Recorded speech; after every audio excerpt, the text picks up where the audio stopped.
VIP voice இன் police. இது police பொதுமக்கள் நல்லுறவுக்கான குரல். அனைவருக்கும் வாய்ஸ் இன் போலீஸ் உங்கள் விஐபின்னு வணக்கங்கள். அப்புறம் இந்த முன்னாடி பதிவு போடும் பொழுது ஒரு ரூமராக ஒரு தகவல் சொன்னாங்கப்பா, டிஎன்யூஎஸ்ஆர்பி பற்றி. அதை விசாரிச்சுட்டு சொல்கிறேன் அப்படின்னு சொன்னேன். அதுக்குள்ளே என்ன சார் நாங்கள் மட்டும் சும்மா இருந்தால் என்ன எங்களுக்கு சொல்ல மாட்டேறீங்க அப்படின்னு. ரூமரெல்லாம் நம்ம சொல்ல மாட்டேன் எப்போயுமே. ஏற்கனவே பல பதிவுகளில் சொல்லியிருக்கேன். கொஞ்சம் அதனுடைய அதிகாரப்பூர்வம் அதை விசாரிச்சுக்கிட்டு சொல்லுவான் அப்படின்றதுக்காக பார்த்தேன். மற்ற யூக தகவல் சொல்கிறதை தவிர்த்துட்டேன். அப்புறம் மறுபடியும் என் பார்வைக்கு இந்த அடிஷனல் லிஸ்ட்டு போட்டிருக்காங்கல்ல அந்த எஸ்ஐஸுக்கு, அவங்களுக்கான அந்த ஃபிசிக்கல் மெஷர்மெண்ட்டு, அந்த கிரவுண்ட் செலெக்ஷன் இருக்குல்ல, அது வரக்கூடிய ஆகஸ்ட் மாதம் 7ஆம் தேதி 8ஆம் தேதி அது முடிஞ்சு தான் அதுக்கடுத்து இதில் கவனம் செலுத்துவாங்கன்னு நினைக்கிறேன். அது வரைக்கும் கொஞ்சம் வெயிட் பண்ணுங்கள்.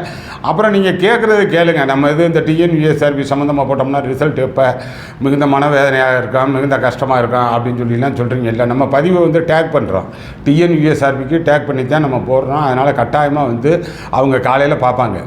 டிஎன்யூஎஸ்ஆர்பின்னு இல்லை, எல்லா தமிழ்நாட்டில் இருக்கக்கூடிய எல்லா போலீஸ் ஆர்கனைசேஷனும் எந்தெந்த ஆர்கனைசேஷனை டேக் பண்ணி போடுறோமோ அவங்க அந்தந்த மாவட்டத்தில் இருக்கக்கூடிய அந்தந்த ஆர்கனைசேஷனில் இருக்கக்கூடிய அந்த சோசியல் மீடியா செல்லுக்கு காலையில் நம்மளை டேக் பண்ணி போட்டிருக்கக்கூடிய பதிவை பார்க்குறது தான் முக்கியமான வேலை. அது தொடர்பாக அவர்களுடைய உயர் அதிகாரிகளுடைய கவனத்துக்கு கொண்டு போவாங்க. இது ஒரு முக்கியமான வேலை. அந்த அடிப்படையில் தான் சொல்கிறேன். நீங்கள் இதுக்குள்ளே நிறையா கமெண்ட் போடுங்கப்பா. நீங்கள் உங்களது, ஏன்னா நீங்கள் சார் அடுத்த ரிசல்ட் எப்போ போடுவாங்கன்னு சொல்லி நீங்கள் கேட்கக்கூடிய ஒவ்வொரு கேள்வியும் என்னை நோக்கி கேட்கப்பட்டதாக அந்த பதிவில் இருந்தாலும் அது எனக்கான கேள்வி அல்ல. அது நேர டிஎன்யூஎஸ்ஆர்பியை நோக்கி கேட்கப்படக்கூடிய கேள்வியாக தான் நானும் எடுத்துக்கிடுவேன். நீங்களும் அப்படி தான் எடுத்துக்கணும். அதில் போடக்கூடிய கேள்வி அவர்களை நோக்கி தான் கேட்குறான்.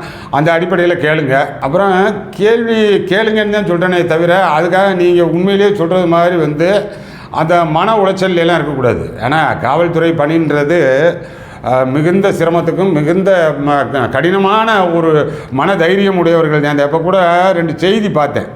ஆனால் இப்போ விட்டோடி போலீஸ் எண்ணிக்கை அதிகரிப்பு இன்றைக்கி வந்த செய்தி. ஆனால் அது ஒன்று பார்த்தோன்னா, அப்புறம் ரயிலில் பாய்ந்து திருவள்ளூர் எஸ்எஸ்ஐ தற்கொலை. ஆனால் இதெல்லாம் எவ்வளோ அபத்தமான விஷயம் பாருங்கள். அன்றாட நம்ம போலீஸ் வேலைக்குன்னு சொல்லி வந்துட்டீங்கன்னு வைங்க, நிறைய மக்களுடைய மனநிலை பாதிப்பை நம்ம தாங்க பார்ப்போம். அவங்க நம்மகிட்ட தான் கொட்டுவாங்க. நம்மளே அதுக்கு ஆளாகலாமா? ஆனால் அதனால் என்னை பொறுத்தவரை உத்தியோகம் புருஷ லட்சணம் அப்படின்னு சொல்லுவாங்க. உத்தியோகம் புருஷ லட்சணம் கிடையாது, தைரியம்தான் புருஷ லட்சணம். நீங்கள் தைரியமானவர்கள் தான் இந்த துறைக்கு வரணும். ஆனால் அதனால் இது அதற்கான பயிற்சியை கொடுக்குறாங்கன்னு எடுத்துக்கோங்க. அவங்க காலம் தாழ்த்துறாங்கல்ல, உங்களது தைரியத்தை சோதிக்கிறாங்க, அந்த தைரியத்திற்கான மனப்பயிற்சி கொடுக்குறாங்க. இதுக்குள்ளே வெல்பீயிங் கோர்ஸ்லாம் சும்மா நாம்கே வாசி போகும். அது பெயரளவிற்காக நடக்குமே தவிர அதன் மூலமாலாம் உங்களது மனம் உறுதிப்படாது, தைரியமாகாது.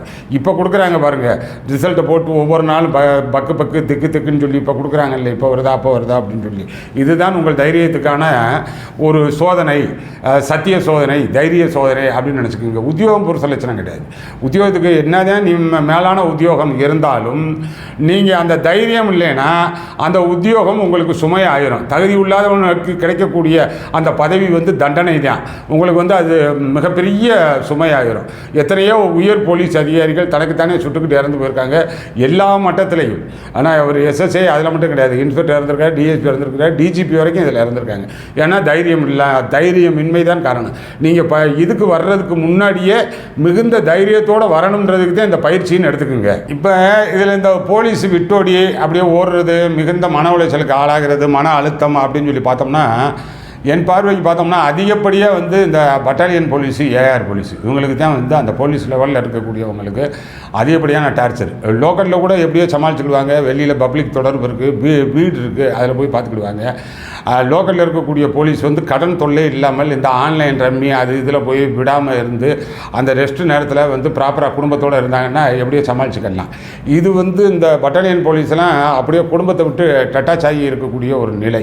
ஆனால் 22, 23 வயசு வரைக்கும் இவங்க வீட்டில் அந்த பையன் சாப்பிட்ட தட்டு டம்ளரை கூட எடுத்து சிங்கில் போட்டிருக்க மாட்டேன். அப்படி வளர்ந்த ஒரு சூழ்நிலையில் திடீர்னு போய் ஒரு ஆடலி மாதிரி அங்கே ஒவ்வொரு நாளுமே ஃபேட்டிக் டியூட்டி மாதிரி தான். நீங்கள் அந்த ஃபேட்டிக்னு டியூட்டின்னு ஒரு நாள் நாங்கள் இருக்கையில் ஒரு நாள் வைப்பாங்க. ஆனால் வியாழக்கிழமை இல்லைன்னா சனிக்கிழமை அப்படின்னு சொல்லுவாங்க. அன்றைக்கெல்லாம் போய் அந்த குவார்ட்டர்ஸு சாக்கடை அது இது எல்லாம் போய் சுத்தப்படுத்திக்கிட்டு கிடக்கணும். பேரக்ஸு அதெல்லாம் வந்து ஸ்வீப்பர் மாதிரி சுத்தப்படுத்தணும். ஏன்னா அதுதான் ஃபேட்டிக் டியூட்டின்னு சொல்லி பார்ப்போம். அதெல்லாம் எதுக்குன்னா ஒரு உளவியலாக நம்மளை தயார்படுத்துறது. இன்றைக்கி லெவலுக்கு அந்த மாதிரிலாம் சின்ன பசங்களை கூட அப்படி செய்ய முடியாது. ஆனால் டியூட்டியில் கடுமைப்படுத்துகிறாங்க. ஆனால் அந்த கடுமையெல்லாம் இப்போ நமக்கு இருக்கக்கூடிய கூடுதல் ஒரு வாய்ப்பு என்னென்னா, திரு மகேஷ்குமார் அகர்வால் இப்போ வந்திருக்காங்க உங்களுக்கு ஏடிஜிபி ஏபியா. அவங்ககிட்ட முன்வைப்போம், பல தரப்புலையும் இந்த கோரிக்கையை முன்வைப்போம். இப்போ அதுலேயும் வந்து இன்னும் கூடுதலாக அந்த அவர்களுக்கு இருக்கக்கூடிய அந்த 7 பட்டன் அந்த உருண்டை சைஸுக்கு இருக்குது பார்த்தீங்களா, அந்த பட்டாலியன் 2ஆம் நிலை காவலர்களுக்கு இருக்கக்கூடிய அந்த உருண்டை சைஸுக்கு 7 பட்டன், இதில் 2, இதில் 3, பாக்கெட்டில் 2. ஏன்னா அதெல்லாம் வந்து பழைய சிஸ்டம். ஆனால் நம்ம யூனிஃபார்ம் சிஸ்டத்திலேயே வந்து எவ்வளோ மாறிப்போச்சு. பழைய திரைப்படம் தங்கப்பதக்கத்தில் எஸ்பியே வந்து அரக்கால் டவுசர் போட்டுக்கிட்டு தான் அவர் சிவாஜி கணேசன் வருவார். அப்படி இருக்க எனக்கு தெரிய நம்ம படிச்சுக்கிட்டு இருந்த நேரம் வந்து எல்லா போலீஸும் ஒரு கத்தி மாதிரி போட்டிருப்பாங்க, ட்ராயர் அதுதான் போட்டிருப்பாங்க. ஓசாப்பு பட்டின்னு வாங்க, இந்த 5 பைசா அகலத்துக்கு இப்போ உங்களுக்கு ட்ரைனிங்கில் சொல்லித்தர்றாங்களா என்னன்னு தெரியல, 5 பைசா அகலத்துக்கு மடித்து சுருட்டணும்னு வாங்க. ஏன்னா அந்த ஓசாப்பு பட்டி கட்டணும், அந்த ஆமினேஷன் ஷூ கட்டணும், அப்படியே கண்ணாடி மாதிரி பாலிஸாக ஏற்றணும் அப்படின்வாங்க. அதெல்லாம் எதுக்கு அந்த மாதிரி பண்ணாங்க? அந்த ஆர்டினரி நம்ம வச்சிருக்கக்கூடிய லத்திக்கு இருக்கக்கூடிய அந்த பெரூனில் கூட பிராசோ போட்டு அப்படியே பளபளன்னு இருக்கணும்னுவாங்க. எதுக்கு அப்படி வச்சுருந்தாங்க? எதுக்குன்னா வந்து அப்போ போலீஸுக்கு வந்து ஓய்வு நேரம் சும்மா நிறையா இருக்கும், சும்மாவே ரிசர்வ்லேயே வச்சுருப்போம். அவன் சும்மாவே இருந்தான்னா அவனுடைய மனநிலை வேறு வகையாக போயிடும் அப்படின்றதுக்காக உளவியலாக அந்த மாதிரியான அந்த சின்ன சின்ன டியூட்டி கொடுத்துக்கிட்டே அதை நோண்டிக்கிட்டே இருந்தான்னா வேறு சிந்தனை இருக்காது. பாருங்கள், படிக்கக்கூடிய அளவுக்கெல்லாம் இவங்களுக்கு புத்தி இருக்காது. அப்போ இருந்தது அந்த 5வது 6வது இந்த லெவலில் தான் இருந்தாங்க. அப்படின்றதுனால அவனை திரும்ப திரும்ப அந்த போலீஸ் சமாச்சாரம் மாதிரியான வேலையே கொடுத்துக்கிட்டு இருந்தாங்க. இதை பாலிஷ் பண்ணு, அதை சுத்தப்படுத்து, இதுக்கு பிராசா போடு, பாலிஷ் போடு இப்படின்னு சொல்லி கேட்டுக்கிட்டே இருந்தாங்க. இப்போ வந்து பூராமே டிகிரி இன்ஜினியரிங்கு அந்த மாதிரி படித்த பசங்க வரும்போது அந்த மாடர்னைசேஷனுக்கு தகுந்த மாதிரி கொண்டு வந்துருங்க அவங்கள. அதெல்லாம் வந்து இப்போ இருக்கக்கூடிய அந்த புதிதாக பொறுப்புக்கு வந்திருக்கக்கூடிய அவர் ஏடிஜிபி சாருக்கான ஒரு சவாலான வேலைன்னு கூட எடுத்துக்கிறேன். அதனால் அவங்களுக்கு இருக்கக்கூடிய அந்த 7 பட்டனு அதை மாற்றுங்க. முதல்ல நாங்கள் அந்த எஸ்ஐ சேரும்போது கூட ஒரு 3 பட்டன் மேலே வந்து வெளியில் தெரியும், அப்புறம் ஒரு 3 பட்டன் உள்ளே கூடி மாட்டுவோம். இப்போ அப்படி இருக்க இப்போ எல்லா பட்டனுமே 6 பட்டனுமே வெளியே தான் வைக்கிறான். ஏன்னா அதான் ஈஸியாக மாட்டிட்டு போகிறதுக்கு எது எளிதானதோ அதுக்கு வரணும்ல, அதுதானே புத்திசாலித்தனம். இன்னும் போட்டுக்கிட்டு அந்த செயின் மாதிரி போட்டுக்கிட்டு அந்த விசில் கார்டு வச்சுருப்பாங்க. ஏன்னா அதெல்லாம் வந்து ஆர்டினரி போலீஸு மற்ற அதர்ஸ் இருக்கக்கூடியது மாதிரி அது கயரில் தான் லேனியாலில் தான் இருக்கணும். அப்படின்னா தானே எளிதாக எடுக்க முடியும்.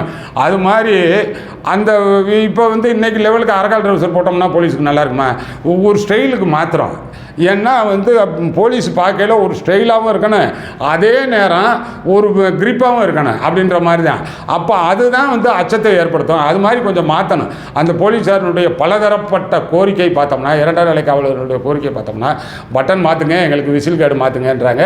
நம்ம ஏடிஜிபி திரு மகேஷ்குமார் அகர்வால் சாருக்கு வைக்கக்கூடிய கோரிக்கை வந்து அதுதான் வைக்கிறோம். ஆனால் இது உங்கள் காலத்தில் கொஞ்சம் மாற்றுங்க. யூனிஃபார்ம் மாற்றுறதெல்லாம் ஏடிஜிபி லெவலில் நீங்கள் ஒரு ப்ரொபோசல் போட்டிங்கன்னா உடனடியாக அது வந்து யூனிஃபார்ம் கலர்லாம் சேஞ்ச் ஆகலை, ஒரு சின்ன ஒரு ஆல்ட்ரேஷன் கேட்குறாங்க, அது செய்யலாம். இதெல்லாம் வந்து அவர்களுடைய அந்த மன உளைச்சல் இருக்குது பாருங்கள், அதுக்கு ஒரு சின்ன மருந்து போடுற மாதிரி இருக்கும். பரவாயில்ல நம்ம கேட்குறது சரியாகுது அப்படின்ற மாதிரி இருக்கும். அது போக ஒரு 2 செய்தி பார்த்தோம்ப்பா.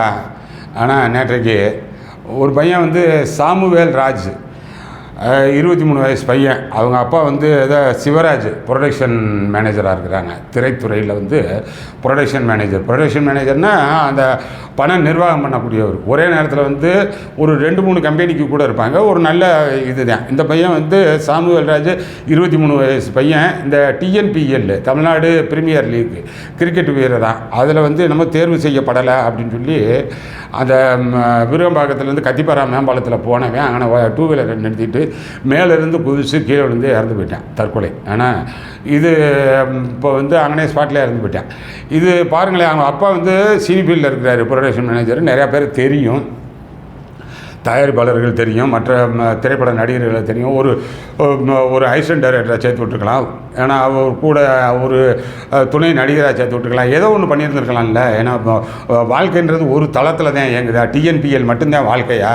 ஆனால் அது கிடையாது. ஆனால் அந்த பையனுக்கான உணர்வு நிலையை சொல்கிறேன். ஏன்னா அது 23 வயசு பையனுக்கு எதனாலும் எப்படினாலும் சாதிக்கலாம், ஆனால் வாழ்க்கை பல தளங்களில் இயங்குது, மரணம் அதுக்கான தீர்வு கிடையாது அப்படின்ற மாதிரி இருக்கலாம். அதே இது பார்த்திங்கன்னா இன்னொன்று பஞ்சாப் மோகா நகரத்தை சேர்ந்த ரித்திகா ஜிண்டல், அந்த பொண்ணு பார்த்துருக்கேன் பாருங்கள். அதுவும் அவளை தான் 22-23 வயசு பொண்ணு. ஆனால் அது அவங்க அப்பா அம்மா இறந்து போயிடுறாங்க. தீவிரமான முயற்சி, ஐஏஎஸ் பயிற்சியில் ரொம்ப தீவிரமாக ஆகி இப்போ ஐஏஎஸ்க்கான இதில் வந்துட்டாங்க. ஆனால் அதே பொண்ணு அப்படின்னால ஒரு சவாலுக்கான ஒரு செய்தியும் நேற்று தான் பார்த்தேன். பயிற்சி மையத்துக்கே செல்லலையாம். பயிற்சி மையத்துக்கு செல்லாமலேயே அந்த 22 வயதில் ஐஏஎஸ் அதிகாரியான இளம்பெண், அது ஒரு சவாலாக அதே இதை எடுத்துக்கிடுது. ஒரு சாதாரண சின்ன விஷயம், டிஎன்பிஎல் ஒன்று தேர்வு செய்யப்படலைன்னொன்னே நீ கீழே சாகுற. ரெண்டுமே நேற்று ஒரே நாள் செய்தியில் பார்த்தேன். இது ரெண்டும் உங்கள்கிட்ட பகிர்ந்துக்கணும் போல இருந்துச்சு. அதனால் இதெல்லாம் உங்களை தயார்படுத்துறதுக்கு தான். இந்த மோட்டிவேஷனல் ஸ்பீக்கர்ஸ்ன்னு சொல்லி நிறையா இருக்காங்கல்ல, அவங்க பார்த்தாங்கன்னா உங்களை எப்படி உசுப்பேற்றுவாங்கன்னா, மானம்தான் ரொம்ப முக்கியம், இந்த மயிர்நீப்பின் வாழா கவரிமான் அணைய நம்ம செத்தே போயிடணும் அப்படின்ற மாதிரி மானத்துக்காக தனியாக வாழ்கிறேன். அப்புறம் மானம் போச்சுன்னா அப்புறம் நம்ம வாழ்ந்து என்ன செய்ய அப்படின்ற மாதிரிலாம் அந்த மானம் எங்கன்னா இருக்குன்னா, நீங்கள் இந்த தேர்வு எழுதுறதில்ல, ஜெயிக்கிறதுலையும் நீங்கள் சாதனையை எட்டி பிடிக்கிறதுலேருந்தே உங்கள் மானம் நிலைநாட்டப்படுதுன்ற மாதிரி சொல்லுவாங்க. ஏன்னா அதிலெல்லாம் எனக்கு ஒரு துளியளவு கூட உடன்பாடு கிடையாது. மானம் 100 வட்டம் போகும், 100 வட்டம் வரும்ப்பா. மானம்லாம் ஒரு மேட்டரே கிடையாது. ஏன்னா உயிர் தான் முக்கியம், வேறு எதுவுமே இங்கே மேட்ரு கிடையாது. மானம்லாம் நீங்கள் எந்த அரசியல்வாதி எடுத்துக்கோங்க, எந்த உச்ச நட்சத்திரம் எடுத்துக்கோங்க, எந்த பெரிய தொழிலதிபர் எடுத்துக்கோங்க, இவர்கள் அந்த மோட்டிவேஷனல் ஸ்பீக்கர்ஸே சொல்கிறாங்கல்ல, யாரையோ அடையாளம் காட்டுவாங்கல்ல சாதனையாளர்களா, அவர்களை கூட எடுத்துக்கோங்க, அவர்கள் சந்திக்காத அவமானமே இருந்திருக்காது வாழ்க்கையில். அவளை அவமானம் சந்தித்து எந்திரிச்சு நின்னது தான் இங்கே கொண்டு நிறுத்தியிருக்கேன். இவனு சொல்கிறது மாதிரி மயிர் நீப்பின் உயிர் வாழா கவரிமான் போல இருந்தாங்கன்னா எத்தனை பேர் எப்படி சாகிறது? அதனால் அதெல்லாம் நம்பாதீங்க. ஆனால் இப்போ 10 தடவை மானம் போகும், 10 வட்டம் வரும். எந்த அரசியல்வாதியாச்சும் ஏதாச்சும் ஊழல் வழக்கு கைது செய்யப்பட்டதுக்கு எப்போயாச்சும் தலையை புனிஞ்சுக்கிட்டு முக்காடு கொடுத்துட்டு போகிறாரா, சிரிச்சுக்கிட்டு கையாடிக்கிட்டே போவார். அதை பற்றிலாம் ஒன்றும் இது இருக்காது. மறுபடியும் வருவார், அமைச்சர் ஆயிடுவார். அவருக்கு அப்புறம் அவங்களுக்கெல்லாம் மானம் கிடையாது, நம்மளுக்கு மட்டும் வருமா? அரசியல்வாதி எல்லாருக்குமே எவ்வளோ பெரிய அவமானங்களையும் சந்திச்சிருப்பாங்க. அதனால் அதெல்லாம் எதுவும் நம்பாதீங்க. உயிர் மட்டும்தாயா முக்கியம். உயிர் எந்த காரணத்தை முன்னிட்டும் விடவே மாட்டேன். இந்த திடீர்னு பார்த்தோம்னா கடன்காரன் வாசல் நின்று சத்தம் போட்டேன் அப்படின்னு சொல்லிட்டு ஒரு 35 வயசு ஆண், அவர் மனைவி பிள்ளையே எல்லாம் சேர்ந்து குடும்பத்தோட தற்கொலை பண்ணிடுவாங்க. என்னென்னா மானம் போச்சா? அதெல்லாம் சுத்தமாக நம்பாதீங்க. எந்த மானமும் கிடையாது மனுஷனுக்கு. நீ காசு சம்பாரி, நீ வாழ்க்கையில் முன்னேறு, பணம் சம்பாரி. எப்போயெல்லாம் போன மானம்லாம் மறுபடி கூட்டிகிட்டு அவன் மனுஷன் அப்படின்ற மாதிரி கொண்டாட ஆரம்பிச்சிருவாங்க. வாழ்க்கையில் பணம் முக்கியம். ஆனால் இப்போ ஏன்னா பொருள் இல்லாருக்கு உலகம் இல்லைன்றார்ல வள்ளுவர், அது மாதிரி பொருள் வேணும் இங்கே. அந்த பொருளை சம்பாதிக்கிறதுக்கான வழியை பாருங்கள். மானம் போகிறது இது அதுலாம் அதெல்லாம் இப்படி ஏற்றி விடுறதுனுடைய வேலை. அதனால் அதில் தான் இந்த தற்கொலை. நீங்கள் இப்போ இருக்கக்கூடிய இதில் நீங்கள் பதிவு போடுங்கன்னு சொல்கிறேன். எங்களுக்கு மன உளைச்சலாக இருக்குது அப்படின்னு. ஆனால் மன உளைச்சலாக இருக்கக்கூடாது, இல்லாமல் இருந்துக்கிட்டே இருக்குன்னு சொல்லி பதிவு போடுங்க. நம்ம டேக் பண்ணி அவங்களுக்கு அனுப்ப போகிறோம். எப்படியோ ரிசல்ட்டை வெளியே கொண்டு வருவோம். அதுக்கு பிறகு கிடைச்சா கிடைக்கிது, கிடைக்கலன்னா போகுது. அதுக்கடுத்து 100 வேலை இருக்குது, 100 தளம் இருக்குது. வாழ்க்கை எந்தெந்த தளத்திலேயே இயங்குது, அந்த தளத்தில் போவேன். இப்போ இதுக்குள்ளேயே போனவர் இந்த விழுந்துக்கிட்டு இருக்கிறாரு, விட்டோடியா ஓடி போகிறாரு, செத்து போகிறாரு. அப்படி போகிறதுக்கு வேறு தளத்தில் போய் ஜெயிக்கிறதே எவ்வளவோ பரவாயில்ல, அப்படி பார்ப்போம். அதனால் அதுதான் பார்க்கணும். வரணும், காலதாமதமாகுது. நீங்கள் உங்களது கமெண்ட் போடுறதுன்றது நம்ம அவங்ககிட்ட டேக் பண்ணி அனுப்புகிறோன்றதுக்கு சொல்கிறேன்.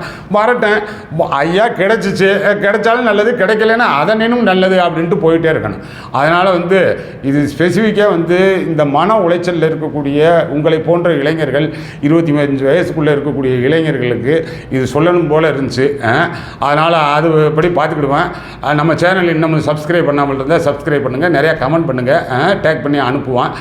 வேறு அடுத்தடுத்த நல்ல பதிவுகளில் சந்திப்போம். வணக்கம்.